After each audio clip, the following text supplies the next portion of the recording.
Subscribe करें हमारे YouTube channel को और बेल आइकन को प्रेस करें हमारे लेटेस्ट वीडियोस को देखने के लिए।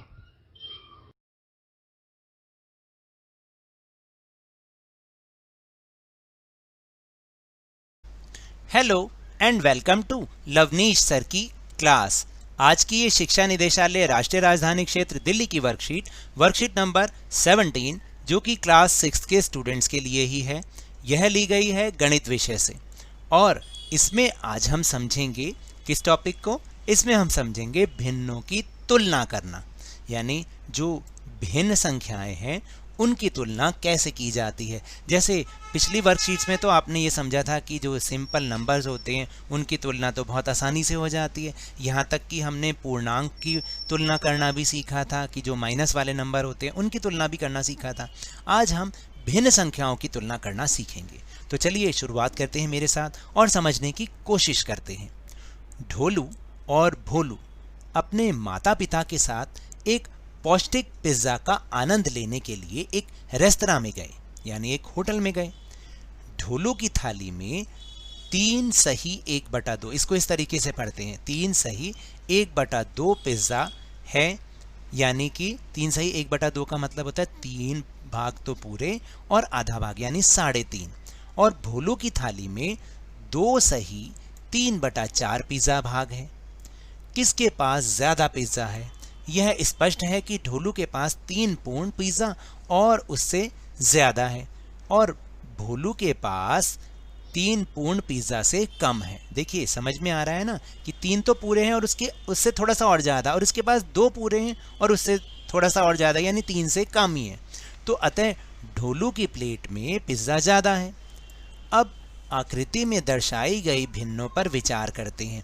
यहाँ सामने आकृति दिखा रखी है, उसमें कुछ पार्ट्स को कलर कर रखा है जिससे भिन्न बन रही है और इसी तरह से हम भिन्नों को दर्शाते भी हैं। जैसे कि देखिए यहाँ पर कितने भाग हैं? इस आकृति के 2 भाग हैं और 2 में से 1 रंगा हुआ है, तो भिन्न बनी 1/2। इसी तरीके से दूसरी आकृति देखेंगे, इसमें कितने हिस्से बने हैं? 1, 2 और 3, तो बटे में तो आ गया 3 और कितने हिस्से रंगे हुए हैं? 1 हिस्सा, तो भिन्न बन गई 1/3। जैसे आपको नंबर मिलते हैं ना अपने स्कूल टेस्ट में, जैसे 5/10 नंबर या 7/10 यानी 10 में से 7, तो इसका मतलब यही है कि 2 में से 1 भाग रंगा हुआ है, 3 में से 1 भाग रंगा हुआ है। फिर हम अगली आकृति देखेंगे तो अगली आकृति में 4 हिस्से बना रखे हैं, तो बटे में तो आ गया 4 और ऊपर क्या आएगा? 1 ही हिस्सा रंगा हुआ है, तो ऊपर वाले को हम अंश कहते हैं और नीचे वाले को हर कहते हैं। इसी तरह अगली आकृति में देखिए, यहाँ पर तो 5 हिस्से बने हैं, तो कुल भाग तो हो गए 5 और रंगे कितने हैं? 1, तो भिन्न बन गई 1/5। अब आपको देखने से क्या लगता है कि कौन सा भाग ज़्यादा है? नेचुरली बात है कि 1/2 सबसे बड़ा है, 1/3 उससे छोटा, 1/3 उससे छोटा और 1/5 इन सबसे छोटा है। अब आपको समझ में आ रहा है ना, क्योंकि जितने टुकड़े बढ़ते जाएंगे उतना ही हमारा हिस्सा कम होता चला जाएगा और जितने हिस्से कम होंगे उतना ही हमारा हिस्सा ज़्यादा हो जाएगा, यानी कि वो जो भिन्न संख्या है वो ज़्यादा बड़ी कहलाएगी। चलिए अब हम समान भिन्नों की तुलना करके देखते हैं। समान भिन्न क्या होते हैं? जिसमें दोनों के दोनों जो हर होते हैं, हर वाली संख्या यानी नीचे वाली संख्या, वो समान होनी चाहिए, उसको हम समान भिन्न कहते हैं। जैसे यहाँ पे लिखा भी है कि समान भिन्न का मतलब है समान हर वाली भिन्न, यानी समान भिन्न कहलाती है जिसमें जो हर वाली संख्या है ना, नीचे वाली संख्या। देखिए इसमें 2 समान भिन्न कौन सी हुई? 3/7 और 5/7। इसमें जो हर है वो समान है, तो इसकी तुलना तो बहुत आराम से की जा सकती है कि 3/7 और 5/7 में कौन बड़ा है?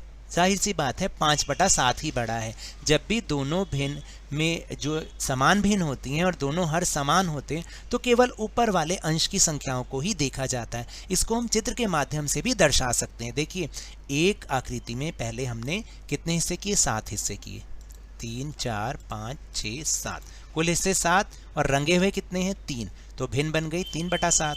इसी तरह से कुल हिस्से हैं 7 और रंगे हुए कितने हिस्से हैं? 5, तो भिन्न बन गई 5/7। तो अब आप बताइए कि कौन सा भाग ज़्यादा बड़ा है, यानी ज़्यादा किस भाग में कलर हो रखा है? 5/7 में। तो इसलिए 5/7 बड़ी है 3/7 से। अब आपको समझ में आया कि अगर समान हर वाली भिन्न होती है तो हम केवल अंश वाली संख्याओं को ही देखते हैं और बहुत आसानी से बता सकते हैं कि इनमें से कौन बड़ा है।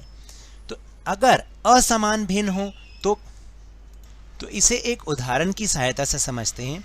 आइए दो असमान भिन्नों यानी 2/3 और 3/4 की तुलना करें, यानी इनमें दोनों जो हर हैं वो असमान हैं। दोनों के हर असमान हैं तो कैसे तुलना करेंगे? पहले तो हम इसको चित्र की सहायता से करके देखते हैं। तो देखिए, एक कोई चीज़ है जिसके 3 भाग हैं और 3 में से 2 ही रंगे हुए हैं तो भिन्न बन गई 2/3। फिर एक कोई आकृति है उसके 4 भाग हैं और उसमें से 3 रंगे हुए हैं तो बन गया 3/4। लेकिन अब इन दोनों में हम कैसे पता लगाएं कि 2/3 है या 3/4 बड़ा है? तो इसके लिए हम एक और तरीका निकालते हैं।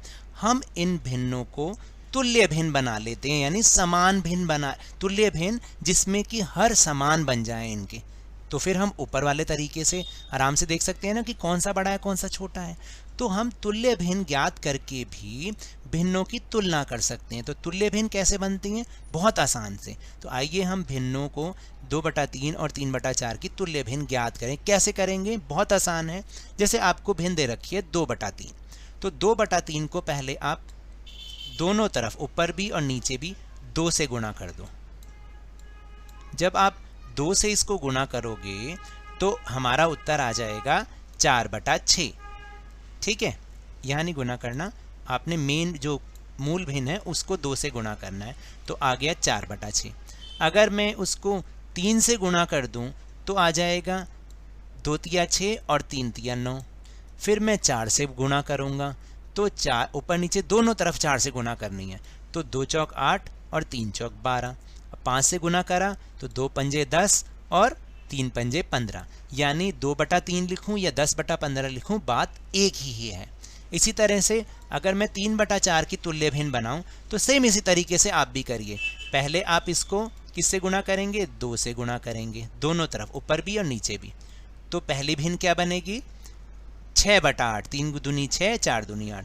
फिर इसके बाद 3 से गुणा करेंगे तो 9/12 बनेगी। 4 से गुणा करेंगे इसको तो बनेगी 12/16। अब हमें क्या करना है? इन दोनों में से वो वाली भिन्न उठानी है जिनमें दोनों का हर समान हो। तो यहाँ से हम ले लेंगे 2/3 का मतलब 8/12 भी होता है, तो हम ये वाली भिन्न ले लेते हैं 2/3 की बजाय। और 3/4 के लिए ये वाली भिन्न को चूज़ कर लेते हैं क्योंकि इसमें भी हर 12 ही है। तो अब देखिए, 2/3 के लिए 8/12 लिख सकते हैं, ठीक है, और 3/4 के लिए 9/12 लिख सकते हैं। अब बताइए, दोनों में हम तुलना कर सकते हैं कि कौन सा बड़ा है कौन सा छोटा? बिल्कुल सही, 9/12 बड़ा है। तो यहाँ दिखाया भी हुआ है 2/3 यानी बराबर 8/12, बिल्कुल, क्योंकि ऊपर से हमने ऐसे ही किया है। और 3/4 की जगह 9/12 भी लिख सकते हैं। तो 9/12 और 8/12, अब तो हम दोनों के हर समान है, दोनों की तुलना आराम से कर सकते हैं। तो 9/12 बड़ा है और इसीलिए 3/4 बड़ा है 2/3 से। अब आपको कुछ समझ में आ रहा है कैसे करना है? अब हम अभ्यास करेंगे ना तो उसमें और अच्छे से समझेंगे। चलो अब हम अभ्यास के प्रश्न करते हैं, लेकिन इसके लिए आपको अपनी कॉपी भी साथ में निकालनी पड़ेगी। पहला प्रश्न है, आकृति का प्रयोग करते हुए निम्नलिखित भिन्नों की तुलना कीजिए। आकृति का प्रयोग करना है। जैसे पहला है 3/5 और 1/5। तो 3/5 कैसे दिखाएंगे? एक चीज़ के, एक आकृति के आप 5 टुकड़े कर लीजिए, 5 भाग बना लीजिए, तो कुल भाग हो गए 5, रंगे हुए कितने हैं? 3, तो भिन्न आ गई 3/5। इस तरह से चित्र के द्वारा भी हम इसे दिखा सकते हैं। और 1/5 के लिए 5 भाग बना के एक भाग को आप रंग दीजिए तो भिन्न बन गई 1/5। तो अब आप देखिए दोनों में से कौन ज़्यादा है, 3/5 या 1/5? बिल्कुल 3/5 बड़ा है। इसलिए मैंने आपको बताया था कि अगर हर समान हो तो हम तुलना कर आराम से कर सकते हैं, बहुत इजीली। इसी तरह 5/7 और 3/7 में कौन बड़ा है? देखने में 5/7 लगता है, तो अब हम इसको चित्र के द्वारा देखेंगे। यानी एक आकृति के आप 7 टुकड़े कर लो, 7 टुकड़े कर लिए। अब रंगे हुए कितने हैं? 5, तो 5/7 वाली भिन्न आ गई। आकृति में इस तरह से फिर दोबारा 7 टुकड़े करके 3 को रख दो तो 3/7 वाला भिन्न आ गया। अब आप देखो दोनों में तुलना करो, इन दोनों में ज़्यादा कौन है? 5/7। तो 5/7 बड़ा है 3/7 से। बहुत आसान है या नहीं है? फिर इसके बाद दूसरा प्रश्न है कि तुल्य भिन्न का प्रयोग करते हुए निम्नलिखित भिन्नों की तुलना कीजिए। यानी अब हम उनकी तुलना करेंगे जिनके हर समान नहीं है। तो पहले उनकी तुल्य भिन्न बनाएंगे और फिर तुलना करेंगे। जैसे पहली तुलना है 5/6 और 1/4 की। तो 5/6 की तुल्य भिन्न कैसे बनाएंगे? मैंने समझाया था, पहले 2 से गुणा करेंगे। तो 2 से गुणा किया ऊपर नीचे तो 10/12 आ गया। 3 से गुणा किया तो 5/6 को 15/18, क्योंकि 5 तिया 15, 6 तिया 18। इसी तरह से 1/4 की तुल्य भिन्न कौन सी होगी? पहले 2 से गुणा करेंगे तो 2 एकम 2 और 2 चौक 8, और 3 से गुणा किया तो 3 एकम 3 और 4 तिया 12। तो अब हमें वो वाली भिन्न लेनी है दोनों की जिनमें हर समान हो जाए। तो हम लेंगे 10/12 को और इसमें से किसको लेंगे? 3/12 को। तो अब तुलना करना आसान हो जाएगा या नहीं? तो 10/12 बड़ा है 3/12 से, यानी कि 5/6 बड़ा हुआ 1/4 से। अब कुछ समझ में आ रहा है? हमें उन दोनों तुल्य भिन्नों में से वो भिन्न लेनी है जिसमें दोनों का हर समान बन जाए। फिर इसके बाद दूसरा प्रश्न है 2/3 और 3/5। तो 2/3 की तुल्य भिन्न कौन सी बनेगी? पहले 2 से गुणा करो तो आएगा 4/6। फिर 2/3 को 3 से गुणा किया तो उत्तर आएगा 6/9। 4 से गुणा किया 8/12 आएगा, और 5 से गुणा किया तो 10/15 आएगा। इसी तरह से 3/5 को भी आप 2 से गुणा करेंगे 6/10, और 3 से गुणा करेंगे तो 9/15। अब हमें वो वाली भिन्नें लेनी है जिनमें हर समान बन जाए। तो हम लेंगे 10/15 को और इसमें से लेंगे 9/15 को। तो अगर मैं 2/3 की जगह 10/15 लिखूं और 3/5 की जगह 9/15, अब तुलना करना आसान है। देखने से ही पता चल रहा है कि कौन बड़ा है, क्योंकि 15/15 हर समान है। तो जब हर समान होता है हमें केवल अंश देखना होता है। तो 10 बड़ा है, तो यानी 10/15 बड़ा है 9/15 से, यानी कि 2/3 बड़ा है 3/5 से। तो ये तो थी आज की वर्कशीट। अगर मेरे इस तरह समझाने से आपको थोड़ा सा भी समझ में आया हो तो इस चैनल को ज़्यादा से ज़्यादा सब्सक्राइब कीजिए, लाइक कीजिए और बहुत ज़्यादा शेयर भी कीजिए। और हाँ, मेरे साथ इसी तरह वर्कशीट को समझते रहिए, लेकिन ध्यान और मन लगाकर पूरी मेहनत और लगन के साथ पढ़ते रहिए। और अगर आपको कोरोना वायरस से बचना है तो मास्क जरूर लगा के रखिए, क्योंकि जब तक दवाई नहीं तब तक कोई ढिलाई नहीं। धन्यवाद।